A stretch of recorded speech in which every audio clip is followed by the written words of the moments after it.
as a former teacher, can you just talk a little bit more about how important it is that we get our kids up to speed so they can compete too, because it is a competition.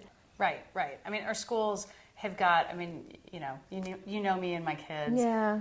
Our schools have got to get back to the basics again. That's right. Right? It's getting back to teaching our kids how to read, teaching our kids math, teaching them science, and making sure too that the kids who maybe aren't on a college track have a trade school to go to. Yes. Right? And have, one of the things that I've learned after talking to so many people over the last year and a half is one thing that's missing from the dual AA programs is the ability to get an EMT certification when you graduate. Now you can take the EMT test as soon as you're 18.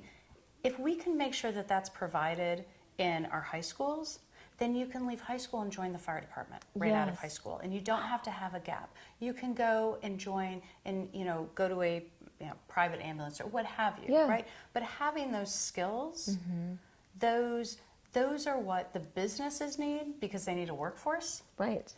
And we need to have, but it starts with that early childhood because none of it matters at the end if our kids can't read. If we are pushing kids and having been a third grade teacher, and then having taught fifth grade and struggling with kids who couldn't read in fifth grade, that is a downward slide that it's just, we're not going, whether it's small business or whether it's business coming into Jacksonville, we're not going to be able to do it if we don't focus on the basics.